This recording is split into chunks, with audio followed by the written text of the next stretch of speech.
अस्सलाम वालेकुम। हाँ भाई, FAR 2 वालों का दिमाग आ गया वापस। शुरू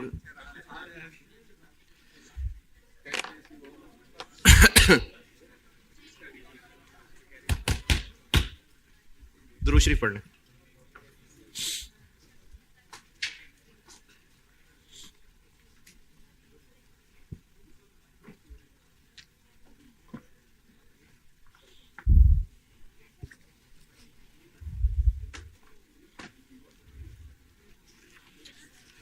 अच्छा, वो आज भी FAR 2 में टाइम ज्यादा लग गया, तो वो सख्त वाली बात तो फिर मैं अभी आज भी नहीं कर रहा। नहीं, सख्त वाली आज भी नहीं कर रहा। कोई बात नहीं, कोई बात नहीं, कोई बात नहीं। कोई और बात करते हैं। सख्त वाली बात पे भी आएंगे इंशाल्लाह। कोई बात नहीं।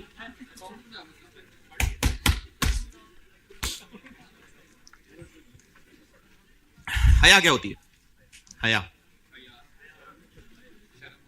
शर्म। और शर्म क्या होती है? हया। और हया क्या होती है? शर्म। दो तरह की हया होती है। क्या? और आती दोनों तरह की नहीं है। हाँ जी,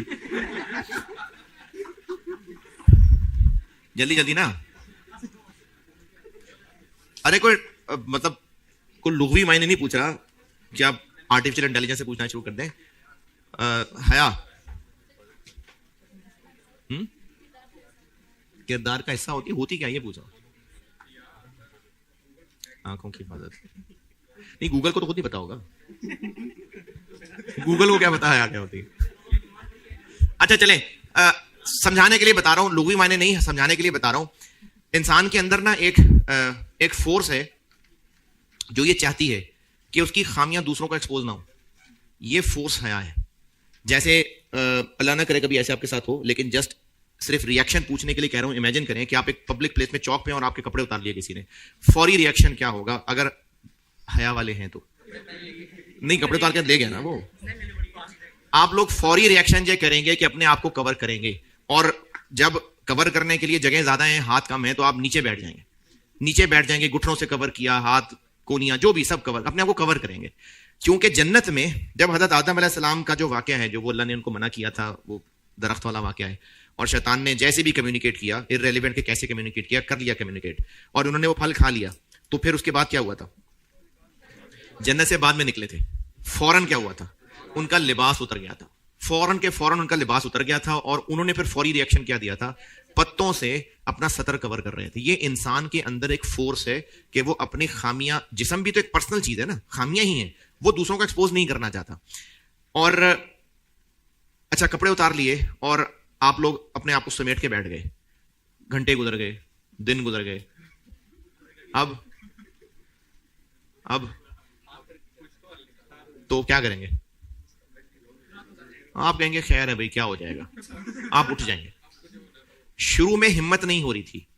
शुरू में अपने आप को कवर करने के लिए दिल करेगा जमीन कहीं मैं गड़ जाऊं जमीन के अंदर, लेकिन काफी देर जब गुजर जाएगी ना, ऐसे ही आपने कवर किया होगा, और फिर आस्ता आस्ता आपको रियलाइज होगा कि भाई कोई बात नहीं, फिर क्या करें। तो फिर आप उठेंगे और उठ के जहां जरूरी कवर करना लगेगा, जरूरी वो कवर करके चल पड़ेंगे। और अगर मजीद कपड़े नहीं मिल रहे तो फिर अगला स्टेप ये होगा कि खैर है भाई, खैर है, कुछ नहीं होता। तो अगर ज्यादा देर एक्सपोज रहे तो शर्म हया आस्ता आस्ता वो फोर्स वीक होनी शुरू हो जाएगी। और मिसाल, आप में से जो बच्चे सूटे लगाते हैं, तो ऐसे चांसेस कम होंगे कि बाप बेटा मिलकर सूटे लगाते हैं।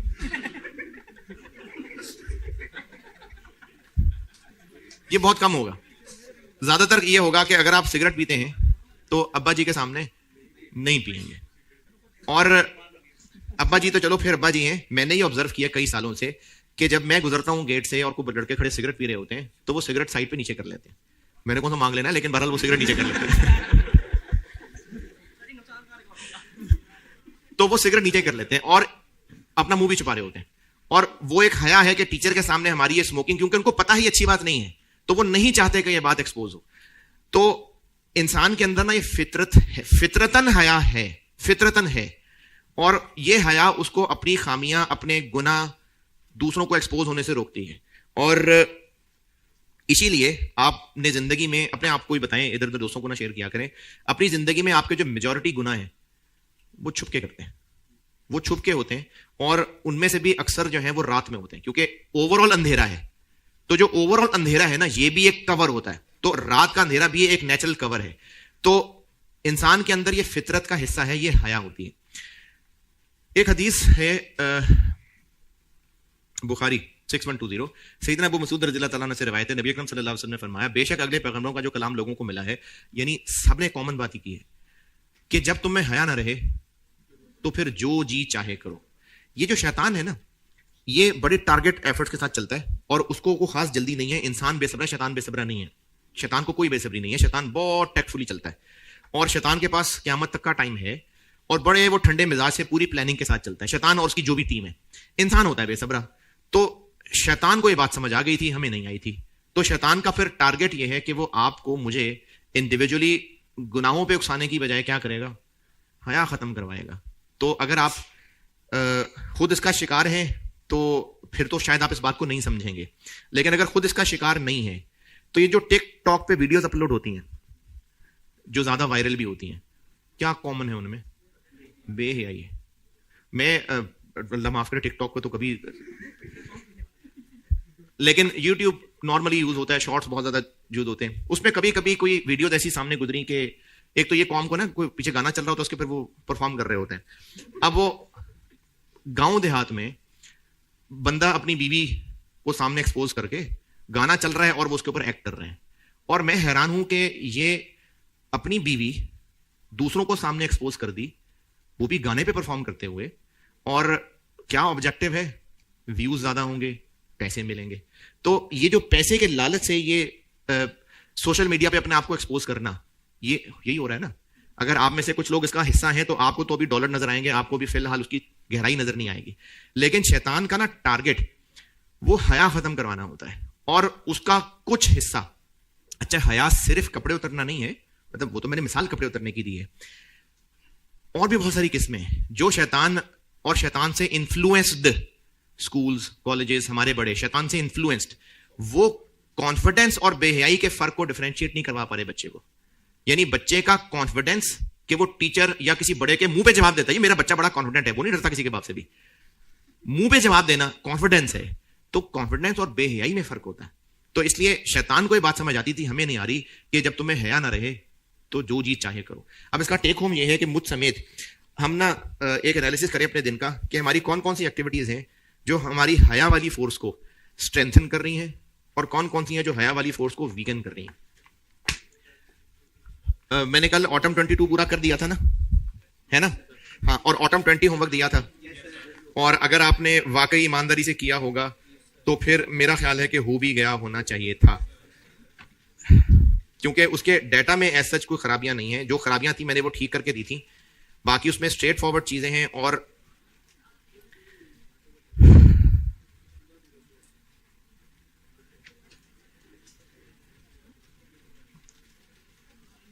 हाँ, बस इसमें ऐसी कोई चीज मुझे लग नहीं रही जो मैं बताऊं। आपने कुछ पूछना है तो पूछें। अगर ऑटम 20 किया है तो कुछ पूछना है तो पूछें। मुझे कुछ चीजें लग रही होती मैं बता देता हूं, लेकिन मुझे इसमें कोई ऐसी बात लग नहीं रही है। अच्छा ठीक है, फिर आप ना होमवर्क कर रहे हैं, ये प्रोसेस मिक्स का एक और सवाल है और इसमें अच्छी हैं चीजें। मटेरियल की एक चीज अच्छी है, लेबर का भी एक पॉइंट अच्छा है। ऑटम 21 ब्लू लिमिटेड, ये मेरी बुक में है, क्वेश्चन नंबर 5। ये करिएगा होमवर्क। और इसके साथ ना एक छोटा सा सवाल होमवर्क और दे दूंगा क्लास एंड होने तक। छोटा सा सवाल, छोटा सा है। क्वेश्चन नंबर बुक में 5 है, ब्लू लिमिटेड के नाम से, ऑटम 21 अटेम्प्ट का है। ये होमवर्क है और एक छोटा सा सवाल क्लास एंड होने तक देता हूं।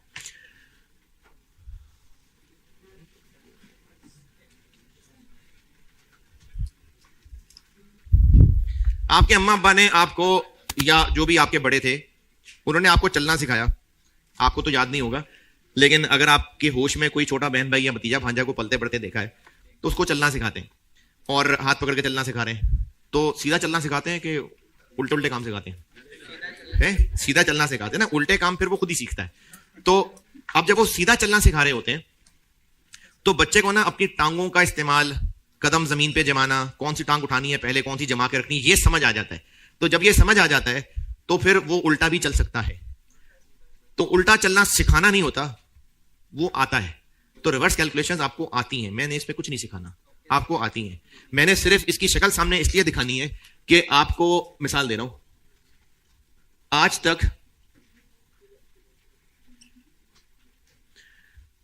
ये रिक्वायर्ड होता था, ये फिगर्स गिवन या ढूंढनी होती थी, ये रिक्वायर्ड था।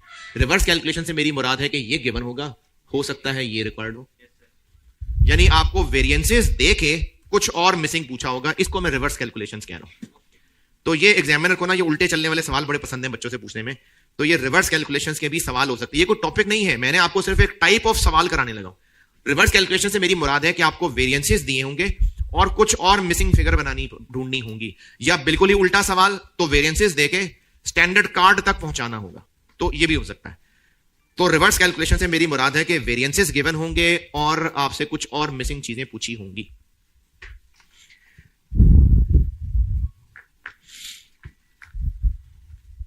देख ही लेते हैं ये बात कि वेरिएंसेस गिवन होंगे और कुछ और मिसिंग इंफॉर्मेशन पूछी होगी, तो इनको मैं रिवर्स कैलकुलेशंस के सवाल कह रहा हूं।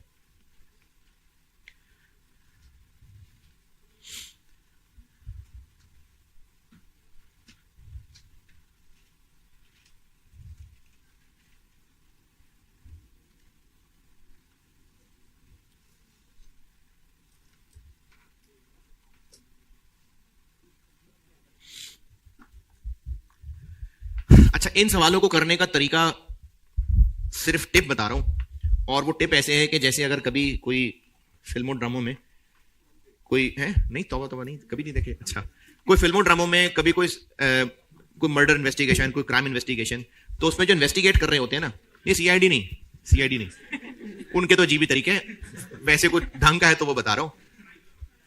कोई क्राइम पेट्रोल में भी शायद नहीं, इन्वेस्टिगेशन जब कर रहे होते हैं ना, अरे सुन लेना यार, इन्वेस्टिगेशन करने के लिए ना एक रीजनेबल तरीका ये होता है कि इन्वेस्टिगेटर ऑफिसर को जब जब एविडेंस मिलते जाते हैं तो उसने पास एक बहुत बड़ा सा बोर्ड बनाया होगा, उसमें उनको वो जोड़ने की कोशिश करेगा, यानी जो भी एविडेंसेस अवेलेबल हैं उन सब को सामने रखेगा तो कुछ कनेक्शन होगा। तो इसके लिए भी यही टिप है कि आपको जो कुछ सवाल में दिया है सारा कुछ पेज पे फैला लें। जब सारे फार्मूले फैला लेंगे तो उसमें फिर कॉमन चीजें मिलेंगी, और इसमें मुझे पता है इसमें आप क्या लिखेंगे, क्या बात लिखेंगे आप, लेकिन अभी सवाल करके दिखाता हूं, तो फिर कुछ लिखना चाहें तो लिख लेना। टिप बहरहाल यही है कि इसमें जो कुछ सवाल में गिवन होगा हम सारे फार्मूले सारा कुछ पेज पे फैला लेंगे और फिर उनमें आपस में करेक्टेड चीजें निकलेंगी। तो इसके लिए आप सवाल पढ़ लीजिए, बोर्ड पे करता हूं मैं, काफी पुराना सवाल है और वो फिर नया होके दोबारा आया था। आप खोल लें, सबसे आखिर में होगा कहीं, नहीं सबसे आखिर में नहीं, नहीं थोड़ा सा पहले,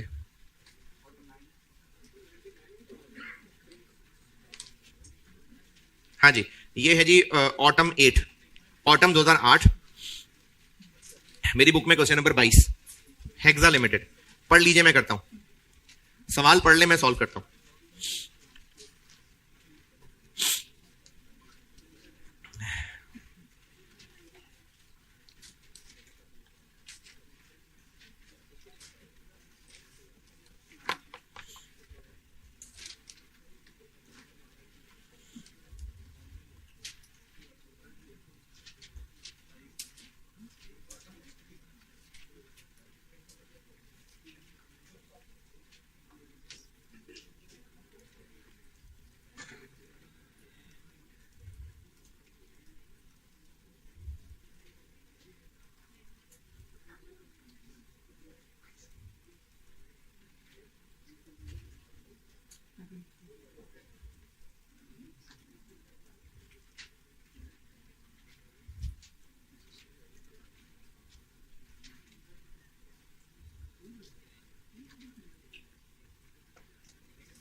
सवाल पढ़ने को कहा था।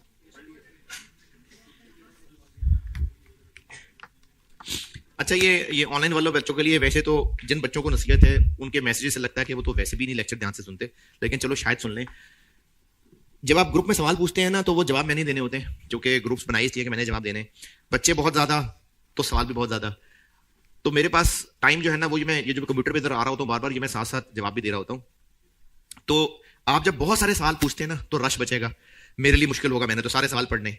उनमें से आधे से ज्यादा सवाल वो होते हैं जो अगर आप रजिस्टर खोल के देख लेते तो आपको जवाब मिल जाता, या आप लोग लेक्चर का वो पोर्शन दोबारा सुन लेते तो जवाब मिल जाता।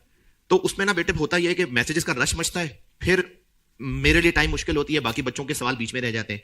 तो आप ग्रुप में पूछते हुए पहले अपना रजिस्टर देख लिया करें, पहले वो लेक्चर दोबारा देख लिया करें, फिर कुछ पूछना हो फिर ग्रुप में पूछा करें, वरना ना रश बहुत बढ़ता है। सीनियर से ना पूछा करें, क्योंकि सीनियर भी ऐसी हरकतें करता रहा है, इसलिए सीनियर है अभी तक, तो हाँ वो भी उनके साथ ही है। सवाल पढ़ लिया? कैसे पता रिवर्स कैलकुलेशन का सवाल है? क्योंकि आपको वेरिएंसेस दिए हुए हैं और कुछ चीजें नाम लेके पूछी हुई हैं। अब ये चीजें हमें अब तक सवालों में गिवन हुआ करती थी, लेकिन पूछी हुई है नाम लेके, तो इसलिए मैं इसको रिवर्स वर्किंग का सवाल कह रहा हूं। अच्छा, पार्ट बी का आंसर क्या होगा? वही जो रीजंस आपको कहे थे, ये वो छापने हैं यहां। ओके, अब आपको जो मैंने टिप बताई है दोबारा बताता हूं। अगर क्वेश्चन में स्टूडेंट ये चलेगा ना कि अच्छा रिक्वायर्ड है पहले सबसे बजटेड आउटपुट, तो चलो बजटेड आउटपुट ढूंढते हैं, उसको नहीं मिलना, क्योंकि हो सकता है पहले पॉइंट 4 सॉल्व हो, उससे कोई हिंट मिलके वो पॉइंट 2 में जाए, उससे फिर हिंट मिलके पॉइंट 1 में आए। तो मिसिंग फिगर्स आपस में कनेक्टेड हैं। जैसे अगर आप में से वो बच्चे जो FR1 अभी पढ़ रहे हैं या पहले पढ़ चुके, तो जो पहले पढ़ चुके नॉन प्रॉफिट ऑर्गेनाइजेशन के सवालों में टी अकाउंट बनते हैं बहुत ज्यादा, तो उसमें आपस में अकाउंट्स कनेक्टेड होते हैं, एक ही मिसिंग फिगर फिर दूसरे में जाती है, फिर वहां से तीसरे में जाती है, तो सारे अकाउंट फैलाने पड़ते हैं। और जो लोग अभी पढ़ रहे हैं तो कैश फ्लो में भी 2-3 टी अकाउंट्स इकट्ठे इकट्ठे बनाने पड़ रहे हैं। तो इसी तरह ना, मेरी टिप दोबारा बता रहा हूं कि आपको सवाल में जो भी वेरिएंसेस गिवन है उन सबको अपने पेजेस पे फैला लें, फिर सबको ओवरऑल देखेंगे तो हिंट्स मिलेंगे। लेकिन चूंकि सवाल वेरिएंस का है, तो सबसे पहला काम क्या करना है? स्टैंडर्ड कार्ड बनाना है। हो सकता है सारा बना सकें, हो सकता है ना बना सकें, जितना बना सकते हैं उतना जरूर बनाना है।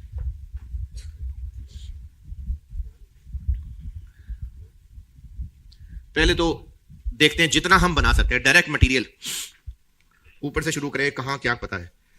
पहले टेबल में, दूसरे टेबल में स्टैंडर्ड मटेरियल प्राइस पर केजी। हाँ जी, है 4 है ना, चलो 4.00, हमें ये वाली फिगर पता है। और आगे चलें, actual material price, standard wage rate, standard wage rate 6। अच्छा, अगर ये स्टैंडर्ड वेज रेट पर आर की जगह पर यूनिट होता तो फिर मैं इधर लिख लेता। आगे स्टैंडर्ड वेज आवर्स पर unit 10। Actual wages, actual fixed overheads, budgeted fixed overheads, budgeted fixed overheads. आगे क्या लिखा है? साल के शुरू में बनता है बजट, और जो बजट में फिक्स्ड ओवरहेड नहीं आता वो OAR है। तो ये जो बजटेड फिक्स्ड ओवरहेड्स रेट है वो ये दिया हुआ, ये कितना? 100%। तो ये 6 है और ये 60 है और ये 10 है।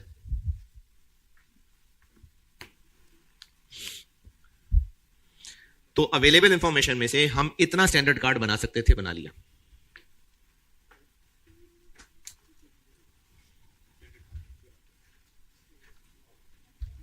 जी, इधर वो मेरा ख्याल था कोई वेरिएबल होगा, नहीं है तो थोड़ी लाइन छोड़ के लिखा था। नहीं है, सवाल में तो नहीं है,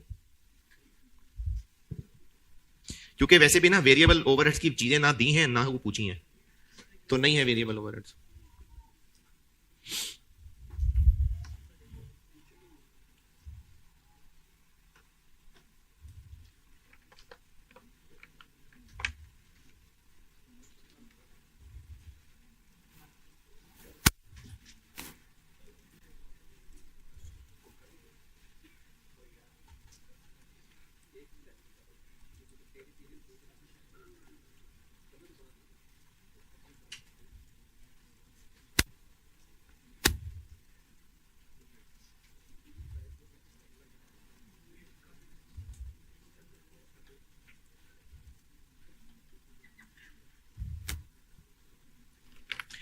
चलें जी, अब आपको जो जो सवाल में वेरिएंस गिवन है ना, उन सब को हम लोग अपने ये बोर्ड पे और पेजेस पे फैला लेते हैं।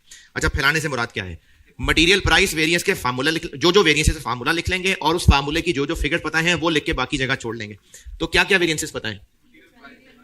Material price variance is equal to standard cost into actual quantity, material का वेरिएंस है।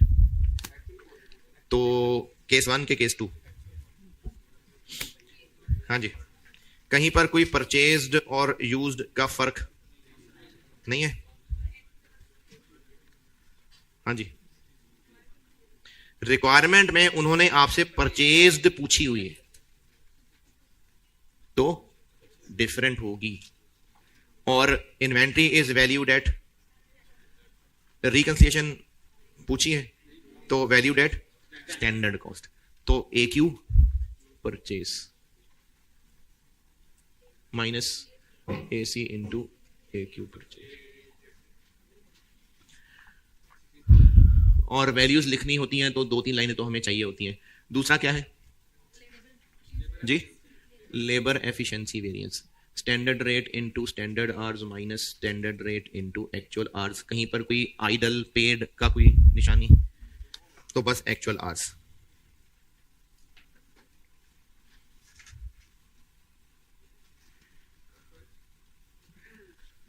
जी, और क्या है? ये मैं ना कुछ 3-4 लाइनें छोड़ देता हूं ताकि वैल्यूज हो तो जी क्या है? फिक्स्ड ओवरहेड्स स्पेंडिंग वेरिएंस,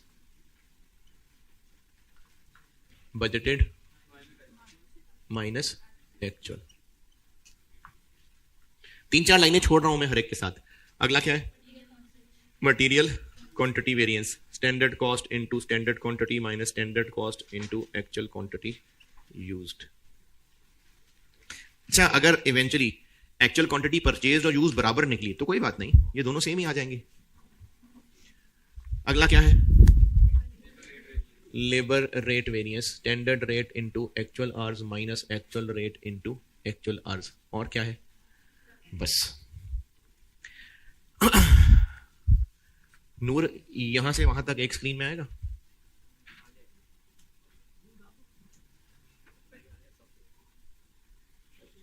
ठीक है, क्या कम किया जूम इन किया? ये बेटा पढ़ा जा रहा है, अब उन्होंने चेंज किया जूमिंग। जी, इसमें क्या क्या पता है? ये कितना है? 16,000 फेवरेबल, SC 4 है, ये पता नहीं, ये है जी। चले ठीक है, कॉमन ले लेते हैं। ओके, नहीं लेते भाई, नहीं लेते। माइनस 3.9, चले छोड़ दिया, जितना पता था वो लिख लिया, बाकी देखते हैं कुछ और हिंट मिले तो। लेकिन इससे हमें इतना पता चल जाएगा कि यही मिसिंग है तो निकल आएंगे 1।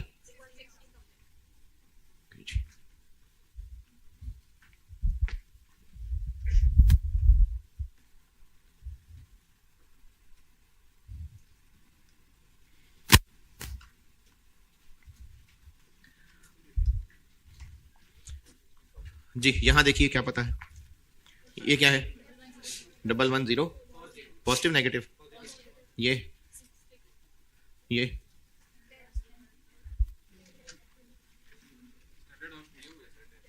10 तो पर यूनिट है ना, इनटू क्या? तो वो किधर है? वो क्या होती है स्टैंडर्ड प्रोडक्ट? SH कैसे निकालते हैं? 10 इनटू एक्चुअल प्रोडक्शन। दी भी है? नहीं दी भी। माइनस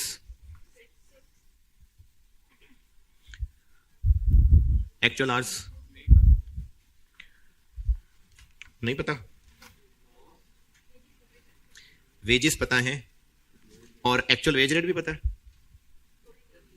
नहीं पता। चले, हमें ये नहीं पता, छोड़ दिया, आगे चलते हैं। यहां 16,000 negative is equal to budgeted fixed overheads, नहीं पता। तो नहीं पता हो तो कैसे निकालते हैं? चाहे ये यूज कर लें, ये यूज करेंगे तो इनटू BH, और ये यूज करेंगे तो बजटेड प्रोडक्शन, तो 60 इंटू बजटेड प्रोडक्शन माइनस 316, तो बजटेड प्रोडक्शन मिल गई। जितने फार्मूले बना सकते थे ना वो बनाए, जिनके वेरिएंसेस गिवन थे सारे एक साथ खोल लिए, और उनमें जो जो फिगर्स पता थी वो लिख ली, और अगर एक ही मिसिंग थी तो वो निकाल ली। 5000 units, 5000 units. Material quantity variance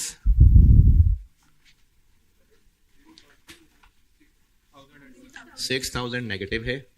standard cost 4 रुपए। SQ जैसे SH नहीं पता तो ये क्या है, बल्कि ये तो किलो भी नहीं पता, ये तो हमें ये भी नहीं पता ना, तो SQ नहीं पता, माइनस 4 इंटू ये भी नहीं पता, छोड़ दिया, इधर आ जाते। ये क्या है 7520 नेगेटिव,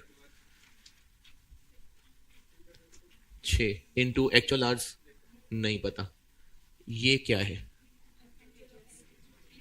308 50160। जितनी इंफॉर्मेशन थी वो हमने पुट कर ली, कुछ मिसिंग फिगर्स निकल आई। अभी तक की मेहनत के बाद देखें हमने हर फार्मूला जो जिस हद तक सॉल्व हो सकता था, और 2-3 चीजें फाइंड भी हुई हैं। क्या आपस में इनका कोई और नया हिंट मिला? कहां? एक्चुअल आवर्स निकल आए हैं, तो एक्चुअल आवर्स हम यहां लिख सकते हैं।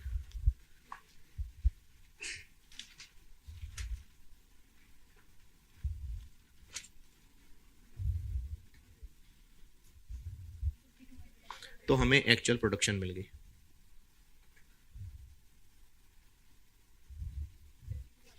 50।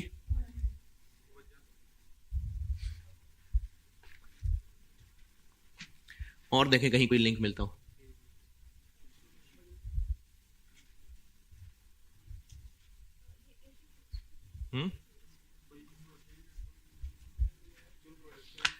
चले, अभी तक तो हम जितना जोर लगा सकते थे हमें यही मिल रहा है। अब जरा रिक्वायरमेंट्स पे गौर करते हैं। रिक्वायरमेंट्स क्या क्या हैं?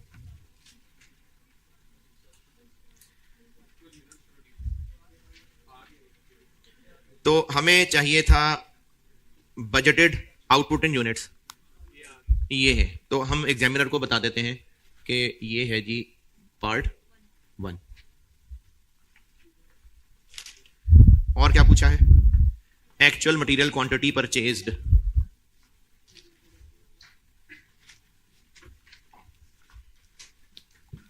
तीसरा क्या पूछा है? एक्चुअल यूनिट्स प्रोड्यूस्ड, ये आ गया।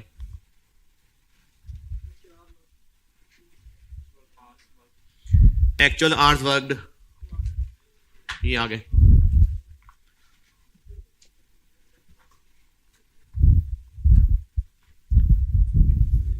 Actual wage rate per hour निकाल सकते हैं। एक्चुअल रेट हमें पता है कि टोटल 308 है और एक्चुअल आवर्स 5160।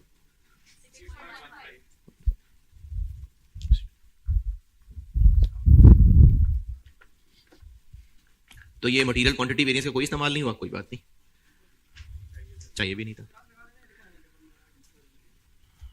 देख लें, इसमें ना बहुत मोहतात होना पड़ेगा। इसमें क्रॉस भी लगाया तो बुरा लग सकता है, तरीके से पेज फाड़ना पड़ेगा कि लिखा नजर ना आ जाए उसको। ये इस पे जरा बहुत केयरफुल रहना। हाँ,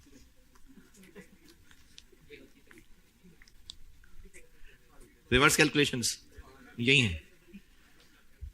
इसी का ही एक नया वर्जन था, वो छोटा। कितनी देर लगी इसमें? मेरे समझाने के साथ इतने लगे हैं। इसी का एक हल्का वर्जन था, बल्कि चलो इसी जैसा ही वर्जन था। वो छोटा सवाल है जो आपका होमवर्क है आज, वो है 2022 का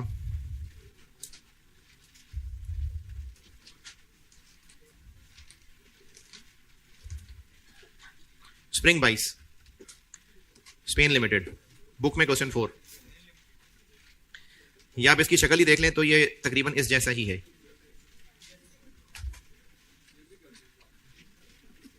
नहीं नहीं, ये आपने करना है, ये आपने करना है।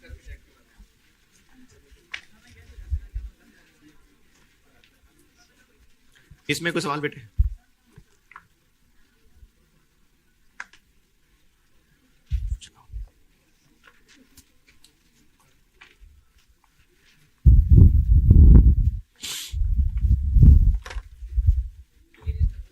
कर दे यार,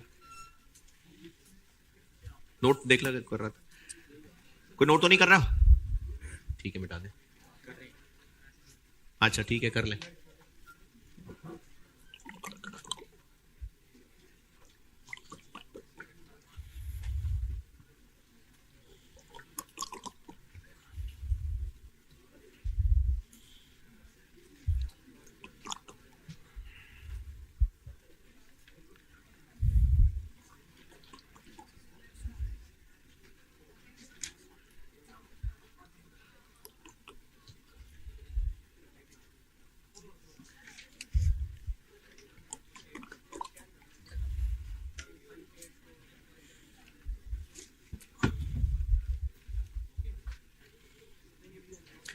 चल जल्दी जल्दी कर यार नोट।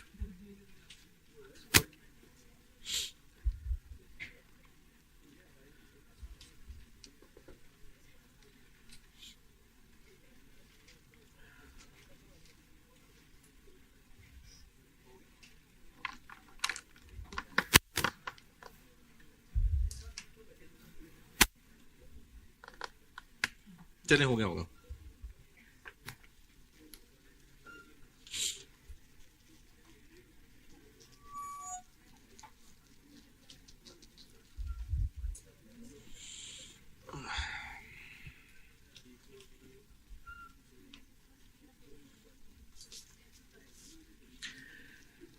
वेरिएंस बस ये इख्तितामी मराहिल में ही है। कोशिश थी सैटरडे को हो जाता, लेकिन मेरे ख्याल में मंडे तक जाएगी बात। हाँ है तो है, FR 2 की है एक्स्ट्रा क्लास, और कल FR 1 की है रात गए तक।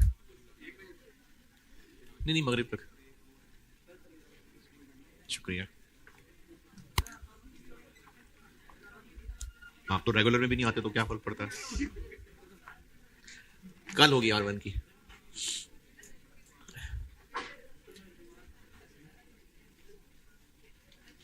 इस चैप्टर का लास्ट हिस्सा है मिक्स और यील्ड वेरिएंस है। हाँ अभी मैं कुछ देर पहले यही अर्ज कर रहा था कि हफ्ते को खत्म कर देता, लेकिन मंडे को हो जाएगा खत्म, तो खत्म। ये चैप्टर खत्म हो रहा है। इतने सारे तो कर लिए पास पेपर्स के सवाल। क्या मुश्किलें आ रही हैं? नहीं ऐसे भी नहीं, कुछ भी नहीं। अच्छा मिक्स और यील्ड वेरिएंस। अच्छा मिक्स और यील्ड वेरिएंस की कहानी सुन लें, और मेरा मशवरा तो ये है कि आप वो कहानी अपने अल्फाज में लिख लेना, ना लिखना चाहें तो मर्जी आपकी, क्या कर लेंगे। इसकी कहानी सुन लें और अपने आप को कुछ ना कुछ बताने के लिए 2-3 लाइनें लिख लेना। पहले कहानी सुन लें। मटेरियल क्वांटिटी वेरिएंस से क्या पता चलता है? मटेरियल क्वांटिटी या मटेरियल यूजेज वेरिएंस, जितनी यूनिट्स एक्चुअली बने उनके लिए कितने किलो मटेरियल लगना चाहिए था और कितने किलो लगा। वो बिजनेसेस जिनमें मटेरियल एक से ज्यादा तरह के हैं, material A, material B, material C, यानी उनका डायरेक्ट मटेरियल एक ही चीज नहीं है, मल्टीपल चीजें हैं, तो फिर वो हर मटेरियल का अलग अलग मटेरियल क्वांटिटी वेरिएंस जानना चाहेंगे या सबका कंबाइंड? अलग अलग। हर मटेरियल का अपना रेट है, हर मटेरियल की अपनी क्वालिटी है, तो अलग अलग ही जानना चाहेंगे। अगर एक प्रोडक्ट में 3 मटेरियल लगते हैं ए, बी और सी, और मटेरियल क्वांटिटी वेरिएंस इसका कैलकुलेट हुआ वो आया 70,000, इसका कैलकुलेट हुआ वो आया 40,000 नेगेटिव, और इसका आया 12,000 पॉजिटिव। जितना लगना चाहिए था उससे कम लगा, जितना लगना चाहिए था उससे कम लगा, जितना लगना चाहिए था उससे ज्यादा लगा। अगर तो ये मटेरियल आपस में इस तरह से कनेक्टेड नहीं है कि एक की क्वालिटी दूसरे को अफेक्ट करे, जैसे अगर गाड़ियां बनती हैं तो अगर टायर थोड़ी हल्की क्वालिटी वाले हैं तो दरवाजे 5 लगा लें फिर, हैं या वो 4 ही लगाएं? दरवाजे थोड़ी हल्की क्वालिटी आ गए, चलो गाड़ी टायर 5 लगा देते हैं, कर लें ऐसे। तो एक की क्वालिटी का हल्का या अच्छा होना दूसरे मटेरियल को अफेक्ट नहीं कर रहा, लेकिन कुछ प्रोडक्ट ऐसे हो सकते हैं जिनमें अफेक्ट करता हो, जैसे खाने पीने की चीजें हैं। अगर इस दफा लाल मिर्च ज्यादा तेज वाली है तो हो सकता है हल्दी की क्वांटिटी एडजस्ट करनी पड़े। अगर आलू मीठे वाले आ गए हैं तो हो सकता है नमक की क्वांटिटी चेंज करनी पड़े। तो इस तरह के प्रोडक्ट्स में मटेरियल्स आपस में कनेक्टेड हैं, और कनेक्टेड से मेरी मुराद कि एक की क्वालिटी दूसरे की क्वांटिटी को अफेक्ट करेगी। ये दोनों प्रोडक्ट्स की दो अलग अलग पहचान बताइए। हैं जी? तो वो प्रोडक्ट जो पहले वाली मिसाल थी, क्या थी पहले वाली मिसाल? कि मटेरियल की क्वालिटी दूसरे मटेरियल की क्वांटिटी को अफेक्ट नहीं करती, उसके लिए टॉपिक नहीं है। वो प्रोडक्ट जिसमें लगने वाले मल्टीपल मटेरियल्स आपस में कनेक्टेड हैं, और कनेक्टेड का मतलब है एक की क्वालिटी दूसरे की क्वांटिटी को अफेक्ट करती है, तो फिर वो बिजनेसेस अपने मटेरियल यूजेज वेरिएंस को मिक्स और यील्ड में स्प्लिट करते हैं। दोबारा, अगर मल्टीपल मटेरियल्स हैं तो मटेरियल क्वांटिटी वेरिएंस तो हर एक का अलग निकलना ही निकलना है, चाहे जो भी बिजनेस हो। लेकिन अगर वो बिजनेस है जिसमें प्रोडक्ट में डलने वाले मटेरियल्स आपस में कनेक्टेड हैं, कनेक्टेड वाली बात ओके, तो फिर वो बिजनेसेस मटेरियल क्वांटिटी वेरिएंस तो चलो निकालेंगे, इसको इन दो में तोड़ेंगे भी। यानी ये दोनों मिक्स वेरिएंस और yield variance, material quantity variance के दो टुकड़े हैं। और ये वो बिजनेसेस कैलकुलेट करते होंगे जिनके वो मल्टीपल मटेरियल्स हैं और आपस में कनेक्टेड है, तो वो बिजनेसेस मटेरियल यूजेज वेरिएंस के ये दो टुकड़े भी निकालते हैं। जी,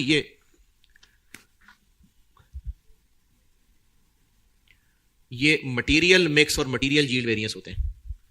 लेकिन चूंकि होते ही मटेरियल के हैं तो मटेरियल का वर्ड ना भी लगाएं तो मिक्स और यील्ड वेरिएंस है ही ये मटेरियल के।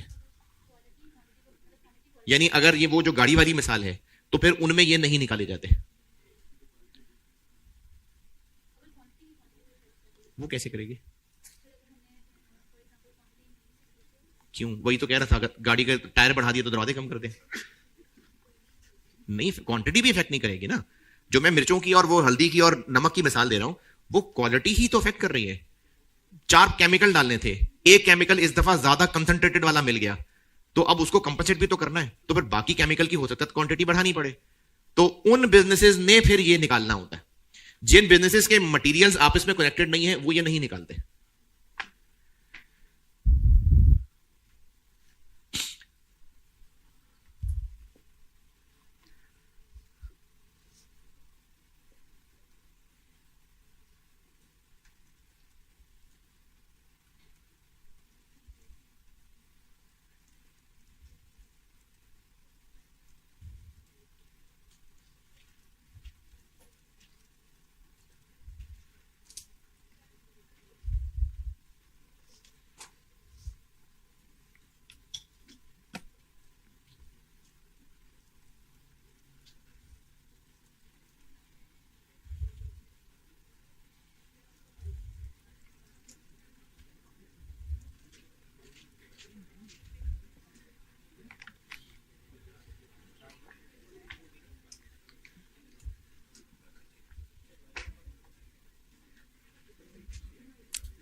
चलें, लिख ली कहानी।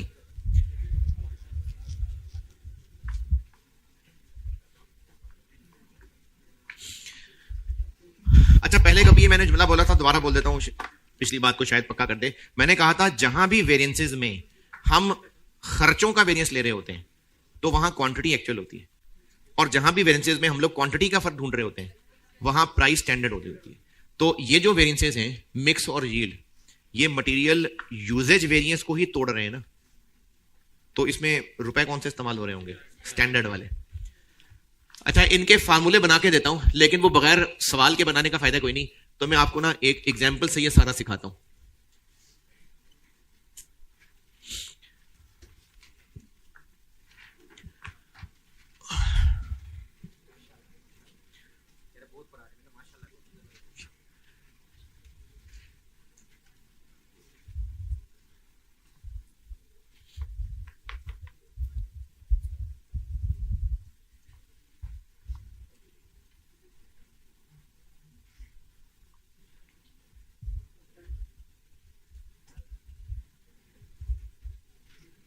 इसके फार्मूले में आपको एक एग्जांपल से बना के दे रहा हूं।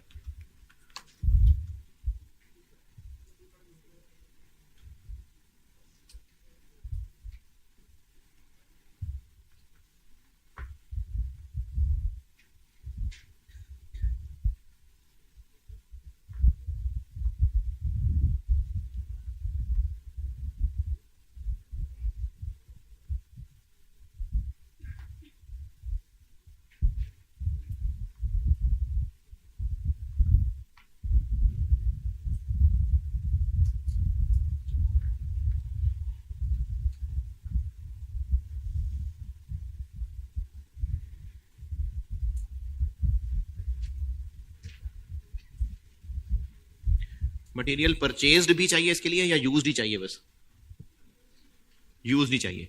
और एक्चुअली कितने का मटेरियल खरीदा ये भी चाहिए? नहीं, इनमें तो स्टैंडर्ड रेट ही इस्तेमाल होना है, क्योंकि ये मटेरियल यूजेज वेरिएंस का स्प्लिट है, तो उसमें एससी इस्तेमाल होना है।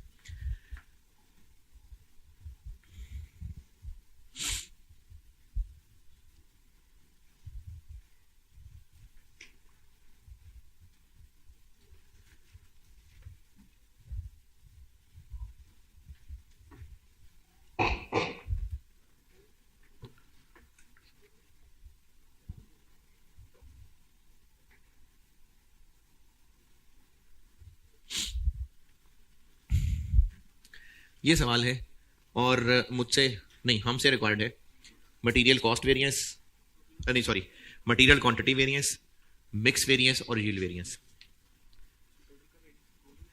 क्या जरूरत? अच्छा, टोटल वाले कॉलम की जरूरत किन वेरिएंसेस में होती है? एक तो ओवरहेड्स में, जहां पर हमें कभी ये काम का मिलता है। दूसरा सेल वॉल्यूम वेरिएंस के लिए चाहिए होता है, क्योंकि उसमें कंट्रीब्यूशन और प्रॉफिट निकालना होता है। या अगर वैसे ही प्रॉफिट कैलकुलेट करना पड़े, बजटेड प्रॉफिट कैलकुलेट करना पड़े, तो जरूरत पड़ती है। अभी इसमें तो जरूरत नहीं थी, तो मैंने नहीं बनाया। बनाना तो बना ले भाई, बना ले, दिल कर रहा है तो बना ले। इसकी रिक्वायरमेंट है material quantity variance, material mix variance और मटेरियल यील्ड वेरिएंस।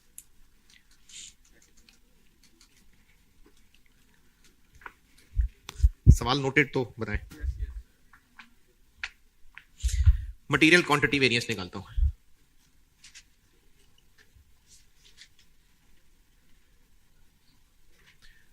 और 3 मटेरियल हैं तो 3 निकालने पड़ेंगे, इसलिए एग्जामिनर को बस एक ही बार फार्मूला बता देता हूं, बार बार फार्मूला नहीं लिखेंगे।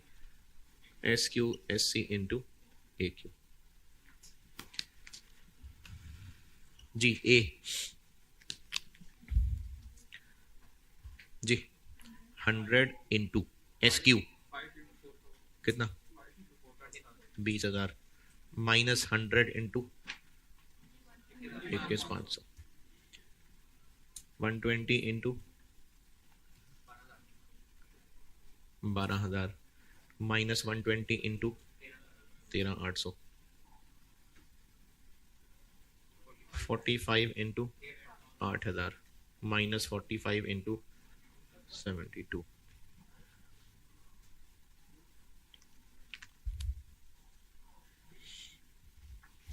जी 197,500 है। इतना ज्यादा?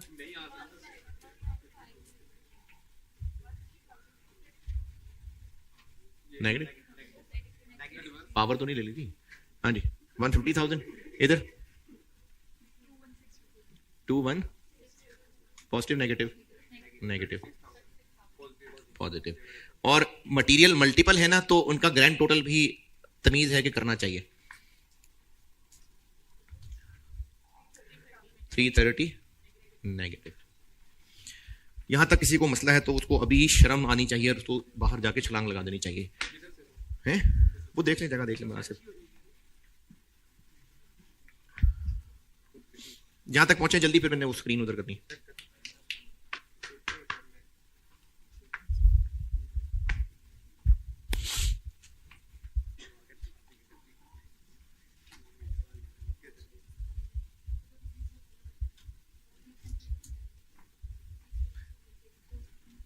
अगर रिकंसिलिएशन का सवाल हुआ और उस सवाल में रिक्वायरमेंट में कहीं अलग से मिक्स और यील्ड भी पूछे हुए थे, तो रिकंसिलिएशन प्रॉफिट बनाते हुए मटेरियल प्राइस वेरिएंस, और यूजेज वेरिएंस की जगह ये दोनों आ जाएंगे, क्योंकि ये मटेरियल यूजेज वेरिएंस का स्प्लिट है। और ये जो एग्जाम नोट का डब्बा था ना, वहां मैंने ये बात लिखी भी हुई है, एक दफा आपको फिक्स्ड ओवरहेड्स के बारे में पढ़ाई हुई थी। यहां तक अच्छा। अब देखिए, ये जो यूजेज वेरिएंस नेगेटिव आ रहा है ना, तो जितने किलो लगने चाहिए थे उससे ज्यादा लगे। क्यों ज्यादा लगे? क्या क्या वजह हो सकती हैं? क्वालिटी खराब थी, उस मटेरियल की क्वालिटी खराब थी, उस मटेरियल के वर्कर्स ने हैंडलिंग करते हुए ठीक हैंडलिंग नहीं की। और वजह बाकियों की वजह से भी हो सकता है, इनकी वजह से ना हो सकता है ये ज्यादा कंसंट्रेटेड वाला था इसलिए थोड़ा डला, और बाकी इसकी वजह से ज्यादा डालने पड़े। तो मटेरियल का यूजेज वेरिएंस उसकी अपनी खराबी की वजह से भी हो सकता है और दूसरे की वजह से भी हो सकता है। तो 150,000 काफी नहीं है, हमें यह जानना चाहिए कि कितना अपनी वजह से है और कितना दूसरे की वजह से। इसके लिए ना एक टेबल बनता है, वो टेबल आपको सिखाता हूं, फिर फार्मूले बना के देता हूं। पहले वो टेबल बनाते हैं। मिक्स और यील्ड निकालने के लिए पहले एक 3 कॉलम वर्किंग करनी पड़ेगी। थोड़ी सी अंग्रेजी और मटेरियल के नाम बेसिकली SQ, और इसके साथ में थोड़ी सी अंग्रेजी और लिखूंगा जी, 2-3 लेटर्स और लिखूंगा, AQ, और इसके साथ भी मैं 2-3 लेटर्स और लिखूंगा इनके साथ जी। हाँ 2 AQ है, ये होशोवास में लिखा मैंने, 2 AQ है।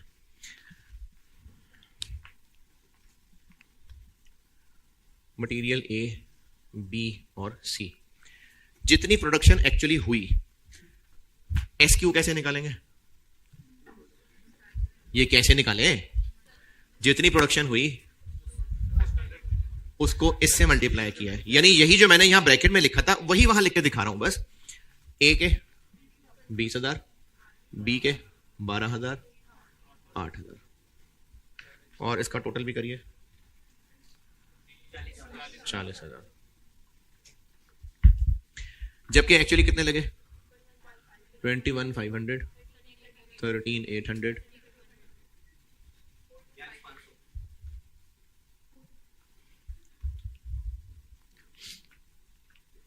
चूंकि ये आपस में कनेक्टेड हैं, जैसे किसी खाने पीने चीज की रेसिपी होती है तो उसके जो आपस में जो रेसिपी के इंग्रेडिएंट्स हैं उनकी आपस की एक रेशो भी मेंटेन होनी होती है ना। कितने कप चाय बननी है तो उसमें पत्ती, चीनी, दूध की एक रेशो है, तो उस रेशो को मिक्स भी कहते हैं, यानी उनका आपस में किस रेशो से उन्होंने मिक्स होना है। मिक्स का मतलब इनके आपस की रेशो। 5:3:2 ये इनकी स्टैंडर्ड कार्ड की रेशो है, इसको कहेंगे स्टैंडर्ड मिक्स। तो ये जो मैंने अभी इस वक्त ये फिगर्स लिखी हैं, इनके आपस की रेशो क्या है? वही जो स्टैंडर्ड कार्ड में लिखी है, तो इसको कहेंगे SQ in SM।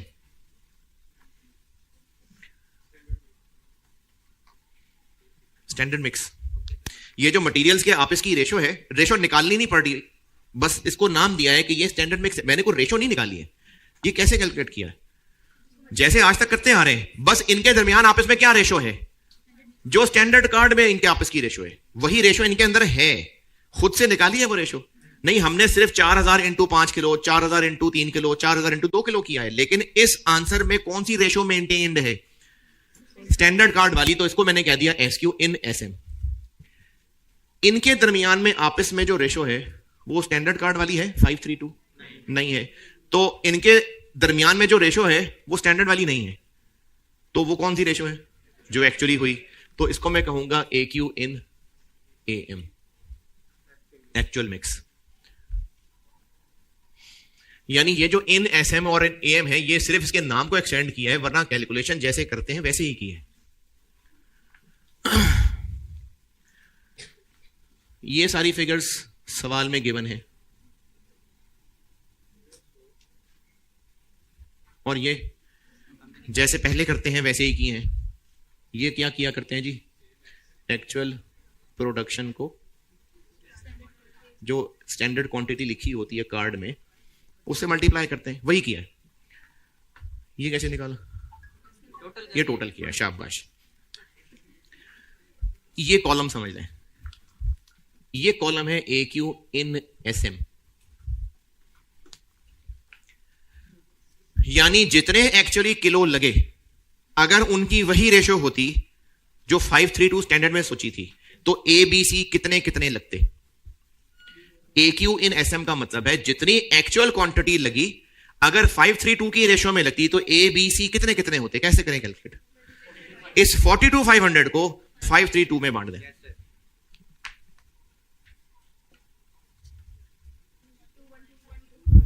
To one two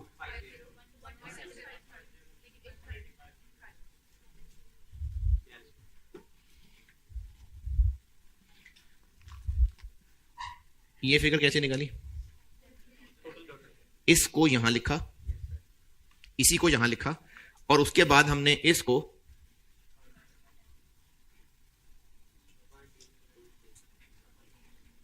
कैसे बांटा 532 की रेशो में। अच्छा अभी तो आपको लगेगा कि ये तो सीधी सी बात है, इसमें क्यों ऐसे टेढ़ा टेढ़ा बता रहे, लेकिन अगले सवालों में काम आएगी ये बात, इसलिए मैं आपको अभी ही से आदत डलवाऊंगा कि ये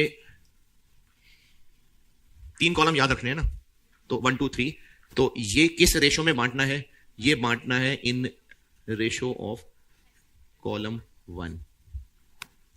532 में नहीं कहूंगा मैं बांटने को, आपने 42500 को इस रेशो में बांटना है, यानी 42500 इंटू 20,000 डिवाइडेड बाय 40,000, वो ये है। 42500 इंटू 12,000 डिवाइड बाय ये, वो ये है। 42500 इंटू 8,000 डिवाइड बाय 40,000, वो ये। बेशक इनकी रेशो 532 ही है, लेकिन जिन सवालों में लॉसेस आ जाएंगे ना उसमें फिर आप गलती कर सकते हैं, इसलिए मैं आपको कहूंगा कि आप कॉलम 1 की रेशो में बांटना याद रखें।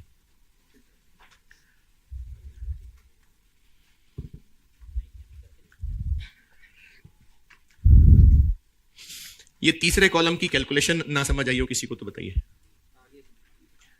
मतलब इसका दोबारा सुन लें। इतने इतने इतने किलो लगने चाहिए थे, इतने इतने इतने किलो लगे, जितने किलो एक्चुअली लग गए इन 42,500 में 2 मसले हैं। एक तो जितने लगने चाहिए थे उससे डिफरेंट लगे, दूसरा जो इनकी रेशो आपस में होनी चाहिए थी रेशो भी डिफरेंट है, जितने लगने चाहिए थे उससे भी डिफरेंट लगे और रेशो भी डिफरेंट है। तीसरे कॉलम की जिंदगी का मकसद यह है कि अगर हम सिर्फ यह जानना चाहें कि जितने किलो लगे ओके उतने ही लगे, लेकिन रेशो खराब ना होती तो कितने कितने होते। ए Q in S M, A Q in S M जिंदगी का मकसद यह है कि जितने किलो लगे हैं 42,500 लगे हैं, 42,500 में 2 मसले हैं, ज्यादा भी लगे और रेशो भी खराब है। अगर हम यह जानना चाहें कि ठीक है ज्यादा लग गए लेकिन रेशो खराब ना होती तो क्या होता, तो हम इस 42,500 को इसकी बजाय इस स्टैंडर्ड की रेशो में जानना चाह रहे हैं। अच्छा इस कॉलम में अब इसमें और इसमें क्या फर्क है, इसमें और इसमें, इन दोनों का कंपैरिजन करें तो रेशो नहीं बिगड़ी हुई, सिर्फ क्वांटिटी ज्यादा लगी हुई है, ज्यादा या कम, रेशो नहीं खराब हुई। इन दोनों में रेशो का ही फर्क है। अब यहां से बात इंशाल्लाह कल से